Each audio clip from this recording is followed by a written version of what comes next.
So, if I have a right to do something, I don't require permission.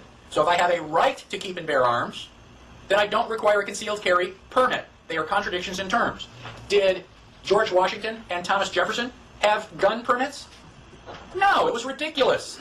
I mean, you were required to have a gun, basically to defend the United States. So if they didn't have a gun permit, and we do now, where was the first gun permit? When did we write the first gun permit? Just after what we call the Civil War. It's actually the war between the states.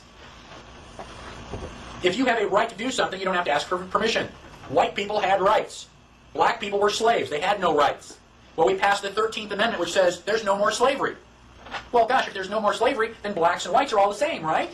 So you're going to give the black people guns after you've just had them in chains? And I don't think so. They may be a little upset with us.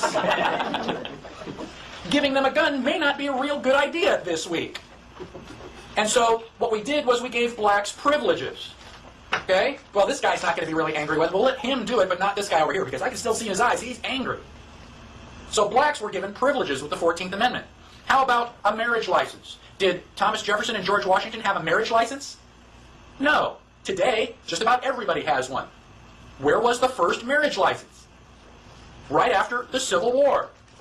If two white people want to get married and have children, they have a right to do that. They can do anything they want with their property. Now, whites don't have to ask anybody for permission. Blacks, we really didn't care. Two black people wanted to get together. We basically considered that animal husbandry. But what if a black person and a white person want to get married? Oh gosh, we can't have that. We can't allow a mixing of the races now, can we? The white person can do anything they want. The black person can't. The black person has to get permission. So the first marriage licenses were permission for interracial marriages. And I have a copy of Black's Law Dictionary. Now this is Black's Law 3rd edition. This is about 1870s, I think, somewhere in that time frame. And so it's an old book, and I've gotten a copy of it, and I've looked up marriage license. And it says, quote, a license or permission granted by public authority to persons who intend to intermarry. Right there in black and white. A marriage license is for mixed marriages. Well, eventually that was working so well that we just apply a marriage license to everybody. Why do you need permission? If you go to a wedding, how many people are in that contract? Well, you got the man, you got the woman, but that's not all. You've also got the state. The state is there giving you permission. Why? Because you asked. If you asked for permission, that's pretty good evidence that you needed permission. Why would you ask for permission if you don't need it? So you've got the man, the woman, and the state. There are 3 entities in this contract. So now the state has a vested interest in the outcome of this contract. Well, what is the general outcome of a marriage contract? You put a boy and a girl in a dark room for long enough, what's going to happen?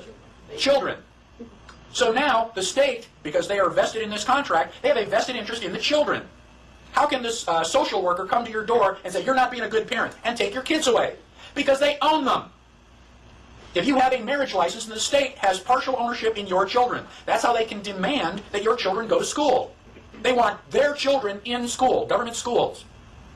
Now, if you don't get a marriage license, if you just say, hey, you're pretty good looking, you want to sleep together? What do they call that? That's a common law marriage. That's probably the only phrase where anybody knows the phrase common law.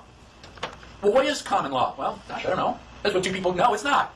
2 people get married. It is a common law marriage because it is based on property. And we will get to Article 3 of the Constitution later this afternoon.